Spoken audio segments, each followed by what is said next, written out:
कई बार हमें कुछ फ्रैक्शंस को ऐड या सब्ट्रैक्ट करना होता है, यानी कि कुछ ऐसे टाइप के क्वेश्चंस। तो इनको सॉल्व करने के लिए हमें इनके डिनोमिनेटर्स का पहले एलसीएम फाइंड करना होता है। तो इनको सॉल्व करने के लिए हमें एलसीएम पहले पता होना चाहिए कि एलसीएम होता क्या है, या फिर एचसीएफ भी कई बार हमें किसी कंडीशन में फाइंड करने की जरूरत पड़ती है। तो एचसीएफ क्या होता है, एचसीएफ क्या होता है, एलसीएम क्या होता है, इन्हें कैसे फाइंड किया जाता है, सबसे इजी मेथड क्या है और इनकी शॉर्ट ट्रिक क्या है, ये सब हम इस वीडियो के अंदर देखेंगे। तो चलो स्टार्ट करते हैं।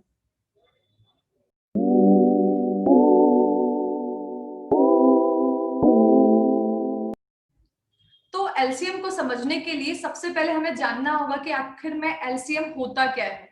तो एलसीएम एक्चुअली इसका फुल फॉर्म होता है लीस्ट कॉमन मल्टीपल।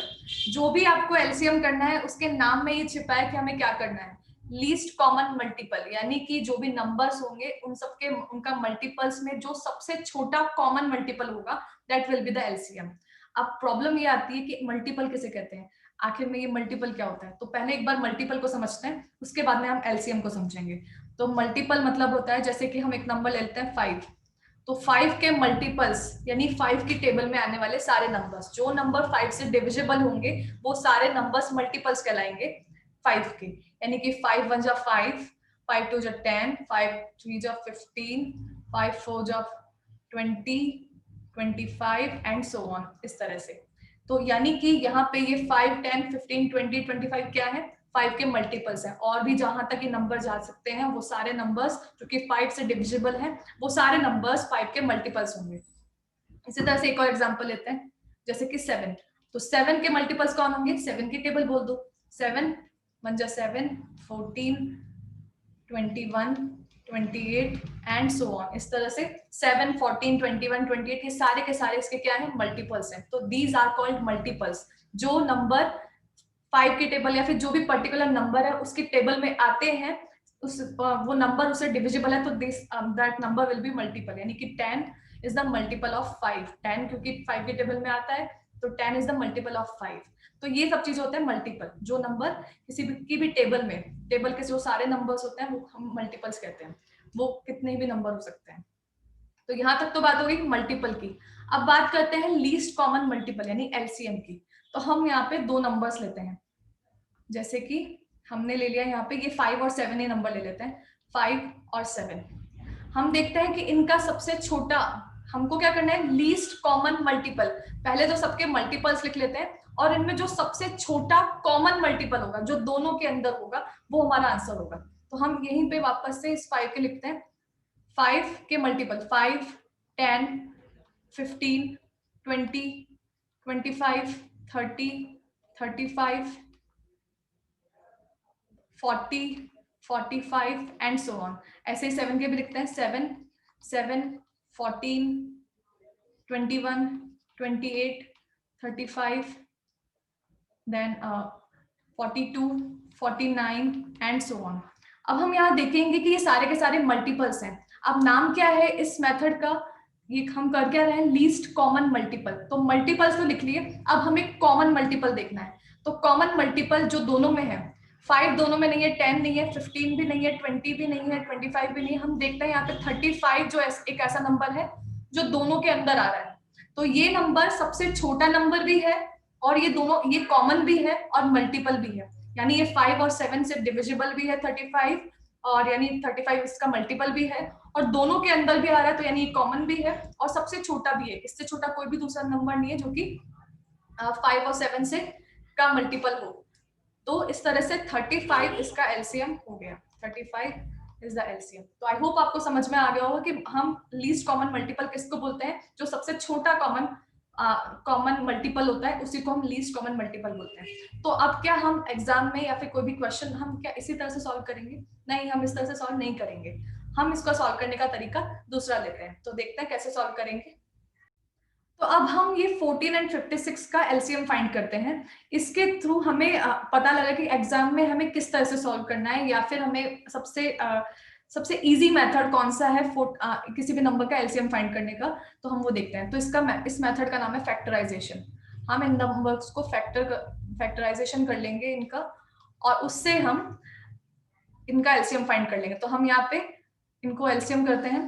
तो हम एलसीएम के लिए हम दोनों नंबर्स को एक साथ ही लिखेंगे, यानी कि 14 एंड 56 का एलसीएम एक साथ ही करेंगे ताकि ये शॉर्ट में ही हो जाए और इजीली हो जाएगा। तो ऐसा कौन सा नंबर है जो 14 एंड 56 को दोनों को डिवाइड कर देगा? तो हम यहाँ पे 2 से स्टार्ट करेंगे।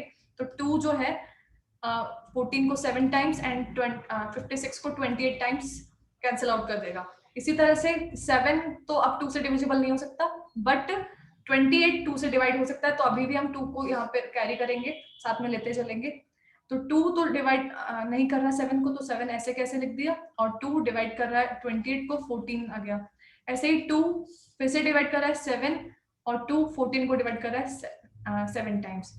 अगेन 7 अब जो नंबर है यहाँ पे हम 2 से तो अब आगे डिवाइड हो नहीं सकता। अब यहाँ पे बचे हैं दोनों तरफ 7, तो दोनों 7 से ही कट हो जाएंगे यहाँ पे। तो यहाँ पे आ गया 1 और 1। हमारा जो फैक्टराइजेशन है यहीं पे स्टॉप हो जाएगा, क्योंकि जैसे हमको 1 1 मिल जाते हैं हम वहीं पे उसको रोक देते हैं। ठीक है, आगे फैक्टराइजेशन हो भी नहीं सकती। तो क्या क्या फैक्टर्स आए? फैक्टर्स आए हमारे 2 इंटू 2 इंटू 2 इंटू 7, यानी कि 2 2 जा 4, 4 2 जा 8, 8 7 जा 56। तो this is our answer of LCM. So इस तरह से हम एलसीएम को सबसे इजी मेथड से फाइंड कर सकते हैं। इसकी शॉर्ट ट्रिक आपको लास्ट में मिलेगी इस वीडियो के एंड में, तो आप इस वीडियो को स्किप मत कीजिएगा, कहीं आप इसको जाइएगा नहीं कहीं पे भी। अब हम पढ़ते हैं नेक्स्ट एचसीएफ। तो एचसीएफ को समझने के लिए पहले तो हम जानते हैं कि उसका फुल फॉर्म क्या होता है। तो एचसीएफ का फुल फॉर्म होता है हाईएस्ट कॉमन फैक्टर। अब नाम से ही पता लग रहा है कि जो भी कोई फैक्टर होगा उसमें सबसे कॉमन, यानी कॉमन फैक्टर में जो सबसे ज्यादा हाईएस्ट नंबर होगा, सबसे बड़ा नंबर होगा, that will be the HCF. यानी कि सबसे बड़ा कॉमन फैक्टर एचसीएफ कहलाएगा। कोई भी 2 या 3 या 4 जितने भी नंबर्स दिए होंगे उनमें जो सबसे बड़ा कॉमन फैक्टर होगा वही आपका एचसीएफ होगा। अब क्वेश्चन ये बनता है कि पहले तो फैक्टर क्या होता है, पहले हम फैक्टर जाने कि फैक्टर क्या होता है। तो हम यहाँ से फैक्टर को समझते हैं। हम एक एग्जांपल लेते हैं, लाइक 15 के फैक्टर्स, यानी कौन कौन से नंबर्स हैं जो कि 15 को डिवाइड कर सकते हैं। तो सबसे पहला नंबर तो 1 ही होता है। 1 15 को डिवाइड कर सकता है, 1 हर नंबर को डिवाइड कर सकता है, तो 1 15 को भी डिवाइड कर सकता है। 2 नहीं कर सकता, 3 कर सकता है, फिर आगे 5 कर सकता है, और आगे 15 ही कर सकता है। तो यानी कि ये सारे नंबर जो कि 15 को डिवाइड कर सकते हैं, ये सारे के सारे 15 के फैक्टर्स हैं।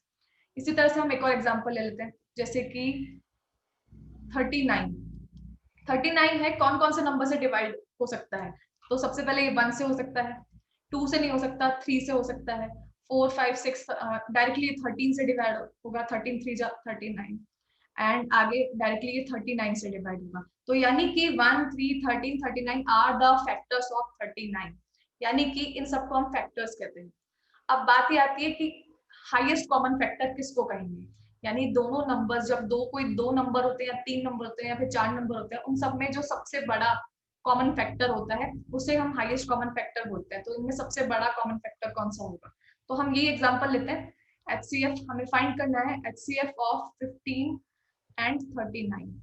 तो हम सबसे पहले दोनों के कॉमन फैक्टर्स लिखेंगे, दोनों के फैक्टर्स लिखेंगे। तो 15 के फैक्टर्स हमारे पास में ऑलरेडी हमको पता है, 1 3 5 15। ऐसे ही 39 के फैक्टर्स हम ले लेते हैं, 1 3 13 एंड 39। अब हम चेक करेंगे कि कौन सा फैक्टर पहले तो कॉमन है, दोनों के अंदर आ रहा है। कॉमन का मतलब जो दोनों में आ रहा है, 15 में भी 39 में भी।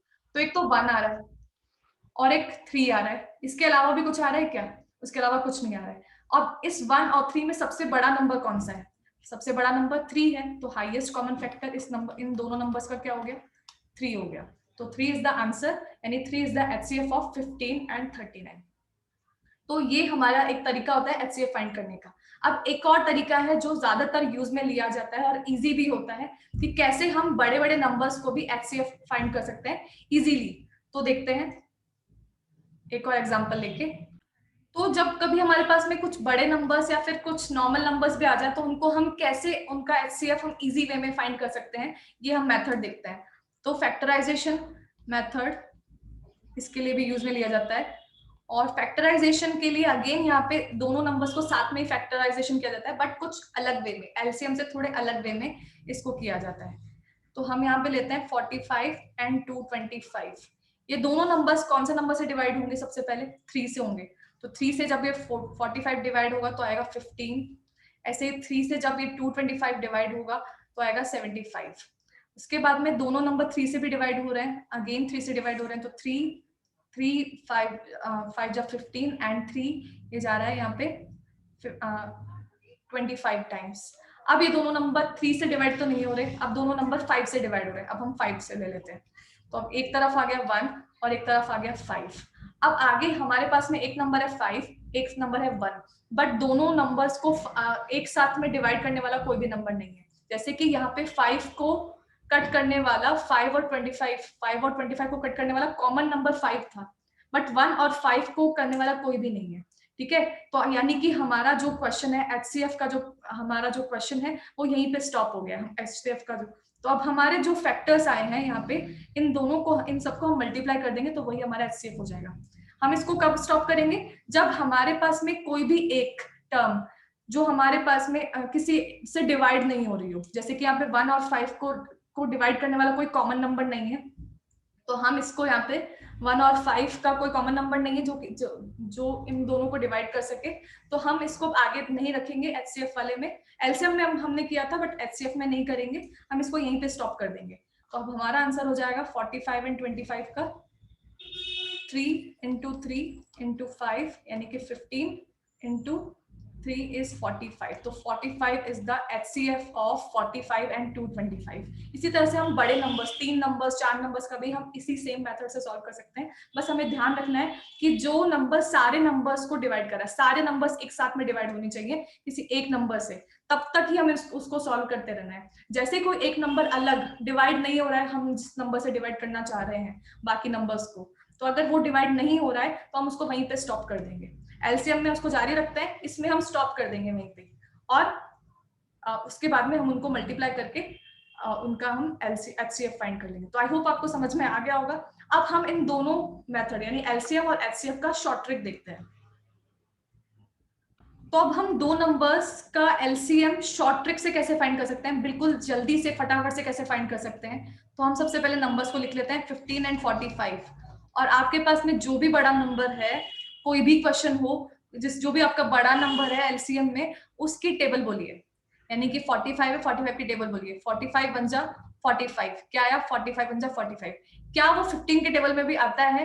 15 बन जा 15, 15 2 जा 30, 15 3 जा 45, 45 15 के टेबल में भी आ रहा है, 45 45 के टेबल में भी है, तो यही इसका एलसीएम भी है। यानी कि आप जो भी बड़ा नंबर है उसकी टेबल बोलो, अगर वो नंबर, जो भी टेबल में नंबर, जो पहला नंबर आ रहा है, दूसरा नंबर आ रहा है, वो सेकंड वन जो भी बाकी नंबर्स है उनके टेबल में भी आ रहा है, तब तो वो नंबर उसका एलसीएम होगा। यानी कि अगर हम एक नंबर लेते हैं यहाँ पे 6, 12 एंड 24, 24 नहीं, एक दूसरा नंबर लेते हैं, हम लेते हैं 15। तो अब हम क्या करेंगे, 3 नंबर्स ले लिया, अब इनका एलसीएम फाइंड करना है, सबसे बड़े नंबर पे जाएंगे। तो 15, क्या 15 की टेबल, 15 1 जा 15, क्या 15 6 और 12 की टेबल में आता है? नहीं आता है। 15 1 जा 15, 15 के टेबल में, आई मीन 6 और 12 के टेबल में नहीं आता है, तो यानी कि ये नहीं है। 15 2 जा 30, क्या 30 6 और 12 के टेबल में आता है? 6 के टेबल में तो आता है, बट 30 12 के टेबल में नहीं आता, तो ये भी नहीं है। 15 3 जा 45, 45 6 और 12 के टेबल में आता है? नहीं आता है। 15 4 जा 60, 60 क्या 12 के टेबल में आता है या 6 के टेबल में आता है? यस, दोनों की टेबल में आता है, तो यानी कि यही आपका एलसीएम है। यानी कि जो नंबर सबसे बड़े नंबर के, सबसे बड़ा नंबर आपको लेना है और उसकी टेबल बोलनी है, और अगर उसकी टेबल बोलते बोलते जो नंबर आपके बाकी नंबर्स का भी टेबल में आता है, जो पहला नंबर बाकी सबके टेबल्स में भी आता है, वही आपका एलसीएम होगा। This is called your LCM की शॉर्ट ट्रिक, सबसे इजी और सबसे फास्ट तरीका। अब हम लेते हैं एचसीएफ की शॉर्ट ट्रिक क्या होगी। अब हमें शॉर्ट ट्रिक से 15 और 45 का एचसीएफ फाइंड करना है। तो अब हम देखते हैं 15 एंड 45, हम इन नंबर को पहले लिखते हैं। अब हमें ध्यान देना है यहाँ पे जो हमारा सबसे छोटा नंबर होगा, यानी कि 15, अगर वो सेकेंड नंबर या फिर जितने भी नंबर है उनको अगर वो कट कर रहा है, कंप्लीटली उनको डिवाइड कर रहा है, तो वही उसका एचसीएफ होगा। यानी 15 जो है 45 को डिवाइड कर रहा है, तो 15 ही इसका एचसीएफ हो जाएगा। तो ये इसका सबसे छोटा मेथड। बट अगर कभी क्वेश्चन ऐसा आ जाए, कैसा? अब जब कभी आपको कुछ ऐसा नंबर आ जाए जिसमें जो सबसे छोटा नंबर है वो बाकी सब नंबर्स को कट नहीं कर रहा है, यानी 30 45 और 75 को कट नहीं कर रहा है, तो ऐसी सिचुएशन में क्या करेंगे? हम ऐसी सिचुएशन में जो सबसे छोटा नंबर है उसके फैक्टर्स करेंगे। तो फैक्टर्स में हम बड़े से फैक्टर्स लेना शुरू करेंगे। एक तो होता है 30 खुद, उसके बाद में होता है 15। तो हम सबसे बड़ा फैक्टर्स में उस खुद को छोड़ के, उस खुद नंबर को छोड़ के, 30 को छोड़ के, सेकेंड नंबर जो आपका आ रहा है सबसे बड़ा नंबर, उसको हम डिवाइड करने की कोशिश करेंगे। क्या वो डिवाइड हो रहा है? 45 को डिवाइड कर रहा है, 15 कर रहा है, 75 को डिवाइड कर रहा है, तो यानी 15 ही आपका आंसर हो जाएगा HCF। यानी कि जब आपका सबसे छोटा नंबर बाकी सब नंबर्स को डिवाइड नहीं कर रहा है, तो आप उसके फैक्टर्स कीजिए, और उन फैक्टर्स में जो सबसे बड़ा फैक्टर होगा, उस नंबर को छोड़ के जो सबसे बड़ा फैक्टर होगा, और अगर वो नंबर बाकी सबको डिवाइड कर रहा है, तो वही आपका HCF हो जाएगा। तो आई होप आपको समझ में आ गया होगा पूरा मेथड, क्या होता है LCM और HCF, और किस तरह से हम उसको शॉर्टेस्ट मेथड, इजी मेथड और सबसे शॉर्ट ट्रिक से हम उसको कैसे फाइंड कर सकते हैं। ये सब कुछ मैंने इस वीडियो के अंदर बताया है। आई होप आपको समझ में आया होगा। अगर आपको यहाँ से कुछ वैल्यू मिली है तो प्लीज हमें इस वीडियो को लाइक जरूर कीजिएगा, सब्सक्राइब भी कीजिएगा, और अपने फ्रेंड से भी शेयर कीजिएगा। हम बहुत सारा कंटेंट इंस्टाग्राम पे प्रोवाइड करवाते हैं, तो आप हमें वहां जाके भी फॉलो कर सकते हैं। और अगर आपको कोई डाउट हो तो आप हमें वहां पे भी DM कर सकते हैं, या फिर आप हमें कमेंट भी करके बता सकते हैं। इंस्टाग्राम की ID यहाँ पे गिवन है, आप वहां जाके हमें प्लीज फॉलो कीजिए। वहां हम बहुत सारा एजुकेशनल कंटेंट डेली बेसिस पे प्रोवाइड करवाते हैं। और आप हमारी वेबसाइट को भी विजिट कर सकते हैं www.asanstudy.com। वहां पे भी आपको बहुत सारा एजुकेशनल कंटेंट मिलेगा। Thank you so much video को देखने के लिए, और लाइक जरूर कीजिएगा प्लीज। मिलते हैं नेक्स्ट वीडियो में।